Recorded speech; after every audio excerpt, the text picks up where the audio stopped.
Yo, what's going on, guys? And we're going to have a video explaining the NBA investigations in a little bit. But the Portland Trailblazers, according to Shams Rani of ESPN, are having assistant Tiago Splitter assume head coaching position in the interim in place of Chauncey Billups, who's been put on immediate leave, according to ESPN. Nate Jorgen was strongly considered by Portland, but decided it was best for the franchise for him to maintain his current role. Nate Jorgen, if you guys didn't know, was the Indiana Pacers coach a few seasons ago for one single season after they had moved on from Nate McMillan. And yeah, let me just tell you, he's a micromanager who every person that I've spoken that has inside knowledge of that Indiana season said it was terrible. Now, Tiago Splitter had just coached Paris basketball last year. He was hired to replace Tomas Isalo, who was hired by the Grizzlies to be the lead assistant, and then he became an intern coach and now a head coach. Tiago Splitter is now a head coach. They were both hired by former Timberwolves executive David Kahn, who, by the way, is now one of the top executives overseas. So let's break into what can we expect from Tiago Splitter as the head coach for the Portland Trailblazers. Now, I'd like to hear your opinions down below. So, the recent history of Paris basketball has become a compelling, if unexpected, case study in coaching innovation. The last two men to stand on its sideline, Tomas Isalo and Tiago Splitter, now hold head coaching positions in the NBA. This rapid ascension from EuroLeague team to being maybe a head coach pipeline to the NBA is something that I think is more than a coincidence. It's a clear signal from forward thinking of the NBA front offices to a result of the forward thinking that an executive like David Kahn had a few seasons ago in 2018 when this all started, when he was hired by Paris basketball and has transformed Paris basketball from a new young club to one of the best ones in France. And I think NBA teams are looking to import successful brands of modern European style of basketball, a philosophy that's rooted in a unique approach with not just player empowerment, but a read and react style of offense and a fundamental based coaching. And the Portland Trailblazers' decision to elevate Tiago Splitter from assistant to interim head coach, therefore, yes, it could potentially be a stopgap measure or a simple matter of convenience while this whole Chauncey Billups thing gets sorted out.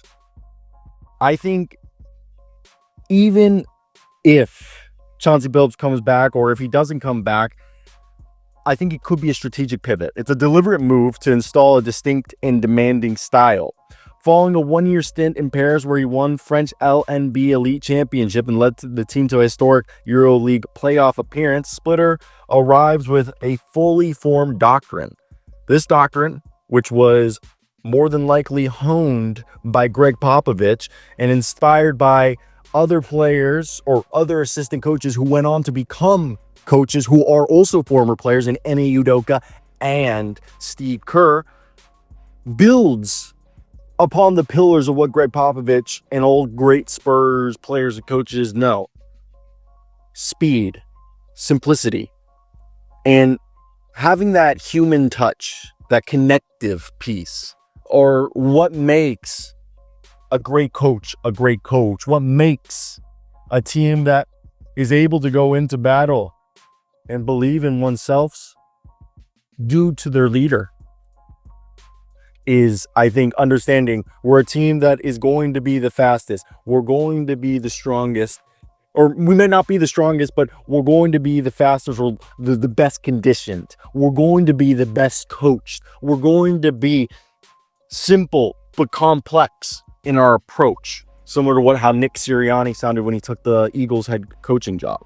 And to me, I think if we look at this, Splitter, his coaching style, offensively, defensively, are all going to be using simplicity to drive speed.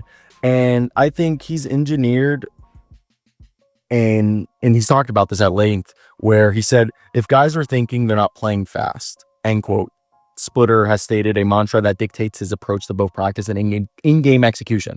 His philosophy manifests into the idea of short, hyper-intense drills, often capped at 6 minutes. And that's actually called a constrained-led approach, because if you constrain their approach in practice, that means they'll speed up their cognitive thinking and critical thinking skills. So then when they're in the game, they're actually 2 steps ahead of everybody else because they're using this. So rehearsing simple spacing and screen readings like Iverson cuts, drag screens, and ghost screens until they become automatic. Players are free to react rather than analyze, maintaining the rhythm and urgency within every possession that Tiago Splitter wants. And this is all a direct descendant of the half-second basketball principle popularized by Greg Popovich, who is Tiago Splitter's mentor. And another thing is, people credit Tiago Splitter for developing Alperen Şengün. Seriously, like that breakout season. So with that being said, I think the interesting here is players are encouraged when they get the ball in their hands to make, within half a second, the decision to either shoot, pass, or drive. And this obviously leads to a higher volume of 3-point shots, which is something that Paris basketball was known for. They averaged almost 32 3-point attempts per game. And that's a lot for Europe. I know some people are going to be like, well, the NBA, we're getting up to 50. And another thing, I want to say another quote from Tiago Splitter is, quote, "Our game's not based on shooting threes just to shoot them. I always tell the players, if you have the position, shoot it. I have no problem with that," end quote. In a record-setting game where his team launched 52 threes, Paris basketball being his team, he explained that the opponent's defensive scheme was literally to force us to shoot. And, demonstrating that a commitment to taking the first good shot on defense concedes, regardless of its location on the floor, is actually a good principle to install in your players. So where's the true genius behind this? I think it's by the tenant that encapsulates it, fit the system to the player. In Paris, Splitter masterfully adapted his offensive framework to suit his 2-point guard scheme. He had this guy, TJ Shorts, who's a non-shooter. The offense emphasized rescreens and physical screening actions to create driving lanes for Nadir Hi-Fi, a deep range 3-point shooter. The playbook shifted to be more of flips, slips, and pre-screens designed to manipulate hedge defenses and generate open looks from distance, either as a kick out or for Nadir to shoot them himself. And this is kind of a menu-based offense. And I think that was smart because each player was able to choose the appropriate action based on the defensive coverage, which allowed for more creativity within a defined structure. So this is something that I think is a type of philosophy centered on process over prescription. The process, playing fast, making quick decisions, reducing thought, is non-negotiable. And this is something that's going to be driven by Scoot Henderson, who's going to be someone who's going to drive the ball, or Jrue Holiday, who's the better shooter out of the two, even though he's not a great shooter, be the 3-point guy. And the onus is on the players to expand their individual menus or skills, but the system will also seek to weaponize what those players do best. And I think he's stealing some of his thoughts from, obviously, Greg Popovich being able to connect to players on a human level, and that Spursian commitment to absolute role clarity is another principle he carries forward. But I think he's cited Steve Kerr's philosophy of winning through fun and teamwork as a key influence of why Paris basketball worked. To me, I think that's a big thing. And Ime Udoka is another person that he said he's modeled his coaching style as, who can be one of the coolest people off the floor, but transforms an intense competitor when the games begin. And I think that's the biggest thing. And I think Splitter has also said, he's like, "I'm not Dusko Ivanovic or Greg Popovich, I'm Tiago," end quote. And distancing himself from the authoritarian style that some of his former coaches did. Like, Tiago is not a coach who yells and screams. Instead, he believes on being close. Like, a team has to live within. And they have a defensive philosophy. One cornerstone was the pick and roll defensive coverage that he used to keep the action 2-on-2, avoiding complex rotations by having guards fight over big screens and bigs dance with the roller, thereby preventing the defense from becoming compromised. And then another signature concept was tagging up, a strategy where all 5 offensive players crash the high side of their matchup on a shot attempt. This tactic slows the opponent's transition offense by creating immediate ball pressure and preventing kick-ahead passes. And this allowed for an aggressive offensive rebounding strategy, which gives them second chance opportunities, demoralizes his opponent's physical will, because you're just physically imposing your will on them. And on defense, he's obviously not, he said he's not going to change the aggressiveness on defense. But what he wants to do is transition probably to a more high tempo, disruptive style that creates chaos and helps fuel a fast paced offense, especially in transition. So aligning this roster, I think Jrue Holiday is it's difficult to design a more perfect point guard than Jrue Holiday. He's going to be a guy, 2-time NBA championship, who he's going to offensively embody that half-second offense. He's a decent shooter, and he's a good playmaker. He's a calming presence who won't turn the ball over. And you have your change of pace guy in Scoot Henderson, who in the open court or even in the half court, they'll be using him to be the one orchestrating the up-tempo attack with Deni Avdija that pressures the rim. And obviously, Henderson's weaknesses, inconsistency from deep, and tendency to turn the ball over are born from predetermining his moves. These menu-based system is going to simplify his reads in the pick and roll and allow him to weaponize his ability in the open floor to attack before the defense gets set, and mitigating the need for a polished half-court script. And I think that's going to be huge for him. And then you're going to have Deni Avdija and Toumani Camara, who I think are going to be unleashed as versatile Swiss Army knives.